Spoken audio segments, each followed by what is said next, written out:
ধন্যবাদ এবং স্বাগত জানাচ্ছি আজকের ভিডিওতে। এই ভিডিওতে আমি কথা বলবো টাইপস অফ অ্যাংজাইটি, অ্যাংজাইটির টাইপগুলো আমি বলবো।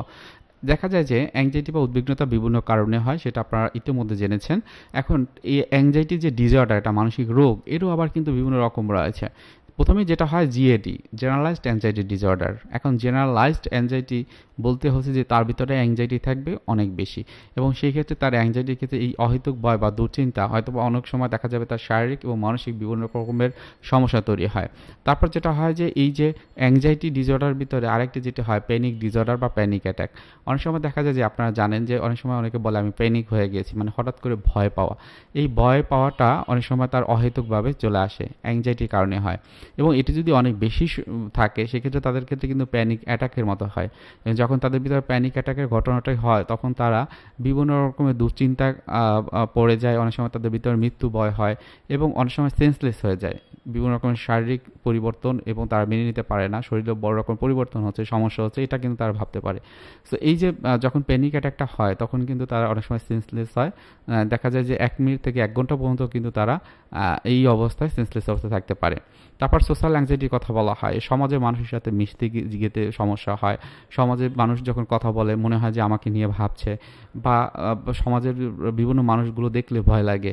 তারা যদি বাসাতে আসে তখনও কিন্তু তাদের বিভিন্ন রকমের ভয় বা অ্যাংজাইটি তাদের ভিতরে কাজ করে, এবং এই বিষয়টা সোশ্যাল ফোবিয়া হিসেবে বলা হয়ে থাকে।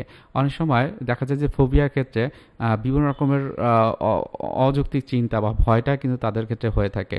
এরপর হলো যে ওসিডি, অবসেসিভ কম্পালসিভ ডিসঅর্ডার, অনেকেই জানেন, যেখানে একটা অবসেশন একটা কম্পালশন থাকে, অহেতুক চিন্তা, বারবার একই চিন্তা হয় এবং তার প্রেক্ষিতে একই কাজ বারবার করতে হয়। যদি না করতে পারে তাহলে তাদের ভিতরে একটা খারাপ লাগা বা অস্থিরতা কাজ করে, যেটা হলো এই অ্যাংজাইটির লক্ষণ। হয়তো বা ওই ব্যক্তি বারবার হাত ধুচ্ছে, বিভিন্ন চিন্তা মাথায় আসছে, হয়তো বা বিভিন্ন বিষয়ে কনফিউশন কাজ করে, বিভিন্ন রিলিজিয়াস সম্পর্কে তাদের একটা অবান্তর চিন্তাভাবনা হয়, লজ্জায় ভয়ে কাউকে বলতেও পারে না।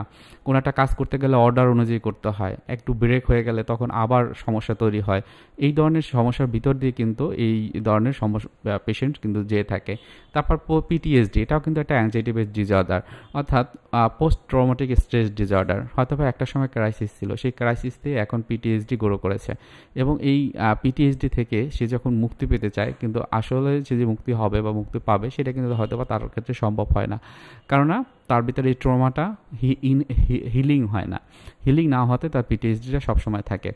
এবং এই পিটিএসডির পূর্ব লক্ষণের ক্ষেত্রে হয়তো বা তার ভিতরে ফ্ল্যাশব্যাক হয়, অতীতের কোনো ঘটনা, খারাপ বিষয়গুলো মাথায় বারবার আসে, এবং দেখা যায় যে এটি যদি সঠিকভাবে ম্যানেজ করা না যায় তখন এই পিটিএসডি থেকে অন্যান্য যে মানসিক রোগগুলো সেগুলো হওয়ার সম্ভাবনা থাকে।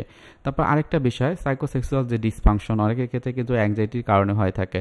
হয়তো বা এমন হয়েছে যে অ্যাংজাইটিটা যদি অনেক তীব্র আকারে থাকে তখন কিন্তু তার মানসিক সমস্যাগুলো আস্তে আস্তে বৃদ্ধি পেতে থাকে।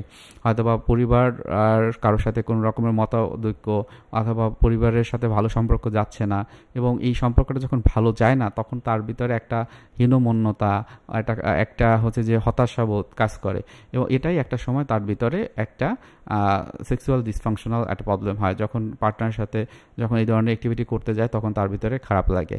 সো এই বিষয়গুলো অবশ্যই মাথায় রাখা দরকার। কার কোন ধরনের সমস্যা থাকে বা থাকতে পারে সে বিষয়টি অবশ্যই আপনারা কমেন্টে জানাবেন। ভালো থাকেন, এবং পরবর্তী আরেকটা পডকাস্টে স্বাগত জানাবো। ধন্যবাদ।